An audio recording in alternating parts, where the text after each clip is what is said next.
ലൈംഗിക പീഡന ഭ്രൂണഹത്യാ കേസുകളിൽ രാഹുൽ മാങ്കൂട്ടത്തിൽ MLA 7ാം ദിവസം ഒളിവിൽ തന്നെയാണ്. മുൻകൂർ ജാമ്യാപേക്ഷ ഇന്ന് തിരുവനന്തപുരം പ്രിൻസിപ്പൽ സെഷൻസ് കോടതി പരിഗണിക്കുകയാണ്. എന്തായാലും കോടതി പരിഗണിക്കുന്നതുവരെ തെളിവിലേക്ക് രാഹുൽ വരില്ല എന്നാണ്. എന്നാൽ കണ്ടെത്താനുള്ള പരിശ്രമത്തിലാണ് പോലീസും. രാഹുലിനെതിരെ മറ്റൊരു പെൺകുട്ടി കൂടി ഇന്നലെ കോൺഗ്രസ് നേതൃത്വത്തിന് പരാതി നൽകിയിരുന്നു. വിവാദങ്ങൾ നിറഞ്ഞ ഇക്കഴിഞ്ഞ ദിവസങ്ങളിലൂടെ, പ്രത്യേകിച്ചും രാഹുൽ നേരിട്ട ദിവസങ്ങളിലൂടെ. പ്രതിച്ഛായ തിരിച്ചുപിടിക്കുന്നതിന്റെ ഭാഗമായി രാഹുൽ മാങ്കൂട്ടത്തിൽ തിരഞ്ഞെടുപ്പ് പ്രചരണത്തിൽ സജീവമായി. നവംബർ 23 തീയതി പാലക്കാട് കണ്ണാടി പഞ്ചായത്തിൽ രാഹുൽ വീടുകയറി പ്രചരണത്തിലാണ്. രാഹുൽ പ്രചരണത്തിൽ സജീവമാകുന്നതിൽ കോൺഗ്രസിനകത്തു തന്നെ രണ്ടു പക്ഷമുണ്ട്. പ്രചരണത്തിനിടെ രാഹുലിനെ കണ്ട 24 പ്രതിനിധി നേതാക്കളുടെ അതൃപ്തിയെക്കുറിച്ച് ചോദിച്ചു. ഇതായിരുന്നു രാഹുലിന്റെ പ്രതികരണം. അതൃപ്തി നിങ്ങൾക്കല്ലേ? നിങ്ങളുടെ അതൃപ്തി ഞങ്ങൾ നോക്കുന്നില്ല. മത്സരിക്കുന്ന സ്ഥാനാർത്ഥികൾക്ക് അതൃപ്തിയില്ല. പിന്നെ വോട്ട് ചോദിച്ച് വീടുകളിലേക്ക് ചെല്ലുമ്പോൾ അവർക്ക് അതൃപ്തിയില്ല. മാധ്യമങ്ങളുടെ അതൃപ്തി ഒരു കാലഘട്ടത്തിലും ഞാൻ ഗൗനിച്ചിട്ടുള്ള ഒരാളല്ല. നവംബർ 25 രാഹുലിന്റെ ഭവന സന്ദർശനം തുടരുന്നു. രാഹുലിനെതിരെ അഭിപ്രായ പ്രകടനങ്ങളുമായി കോൺഗ്രസ് നേതാക്കൾ തന്നെ രംഗത്തെത്തി. ആ പ്രതികരണങ്ങൾ രാഹുലിനു നേരെ ചോദ്യങ്ങളായി ഉയർന്നു. എല്ലാ നേതാക്കന്മാരുടെയും പ്രതികരണം ഞാൻ കേട്ടു. അതിനകത്ത് ഏതെങ്കിലും തരത്തിൽ ഞാൻ ഭവന സന്ദർശനവുമായി ബന്ധപ്പെട്ട് പോകരുത് എന്ന് പറഞ്ഞിട്ടില്ല, പോകാനും പറഞ്ഞിട്ടില്ല. നവംബർ 26 രാഹുൽ പ്രതികരണങ്ങളുമായി രംഗത്തെത്തി. സസ്പെൻഷൻ കാലത്ത് പാർട്ടി പരിപാടികളിൽ പങ്കെടുത്തിട്ടില്ല, തിരഞ്ഞെടുപ്പ് പ്രചാരണങ്ങളിൽ മാത്രമാണ് പങ്കെടുത്തത് എന്നായിരുന്നു രാഹുലിന്റെ വാദം. 2 കാലിന്മേൽ നിൽക്കാൻ സാധിക്കുന്ന അത്രയും കാലം താൻ വീടുകൾ കയറുമെന്നും രാഹുൽ പറഞ്ഞു. നേതാക്കന്മാർ പറയുന്നത് സസ്പെൻഷൻ പീരീഡിലുള്ള ഒരാൾ പാർട്ടി പരിപാടികളിൽ പങ്കെടുക്കാൻ പാടില്ല. ഞാൻ പാർട്ടി പരിപാടികളിലല്ല പങ്കെടുക്കുന്നത്. എനിക്ക് 2 കാലം കുത്തി നടക്കാൻ കഴിയുന്നിടത്തോളം കാലം ഏത് പദവി ഉണ്ടെങ്കിലും ഇല്ലെങ്കിലും ഞാൻ വീട് കയറിക്കൊണ്ടേയിരിക്കും. 27 തീയതിയും രാഹുൽ കണ്ണാടി പഞ്ചായത്തിൽ പ്രചരണം തുടർന്നു.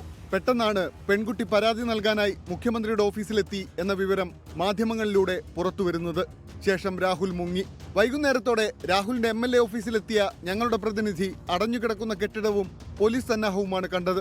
അങ്ങനെ ഒരു ആരോപണമുണ്ടെങ്കിൽ പരാതി എവിടെ, നിയമപരമായി തന്നെ നേരിടാം, പരാതി എവിടെ എന്നൊക്കെയായിരുന്നു തിരിച്ചു ചോദിച്ചിരുന്നത്. പക്ഷേ ഇപ്പോൾ ഇന്ന് ഈ അതിജീവിത പരാതി നൽകിയതിന് പിന്നാലെ ഈ MLA കാണാനില്ല എന്ന തരത്തിലേക്കാണ് കാര്യങ്ങൾ നീങ്ങുന്നത്.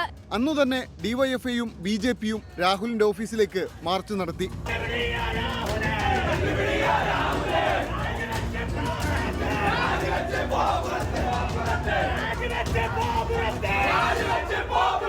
നവംബർ 30 കേസിൽ രൂപീകരിക്കപ്പെട്ട പ്രത്യേക അന്വേഷണ സംഘം രാഹുൽ താമസിച്ചിരുന്ന പാലക്കാട്ടെ ഫ്ളാറ്റിലെത്തി CCTV ഉൾപ്പെടെ പരിശോധിച്ചു.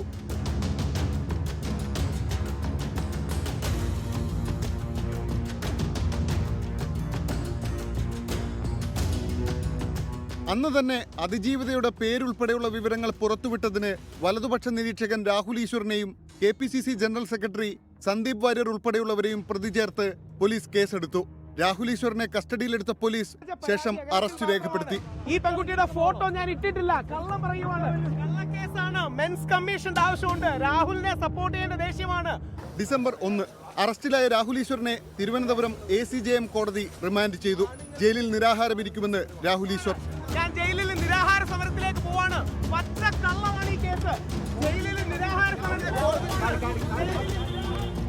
രാഹുൽ മാങ്കൂട്ടത്തിൽ ഒളിവിൽ തുടരുന്ന 6ാം ദിവസമായ ഇന്നലെ രാഹുലിനെതിരെ മറ്റൊരു പെൺകുട്ടി കോൺഗ്രസ് നേതൃത്വത്തിന് പരാതി നൽകി. പരാതി ലഭിച്ചെന്നും പോലീസിന് കൈമാറിയെന്നും കോൺഗ്രസ് നേതാക്കൾ പറഞ്ഞു. രാഹുലിനായി തമിഴ്നാട്, കർണാടക സംസ്ഥാനങ്ങൾ കേന്ദ്രീകരിച്ച് പോലീസ് പരിശോധന തുടരുന്നു. മുൻകൂർ ജാമ്യാപേക്ഷ കോടതി പരിഗണിക്കുമ്പോഴും രാഹുൽ മാങ്കൂട്ടത്തിൽ ഒളിവ് ജീവിതം തുടരുകയാണ്.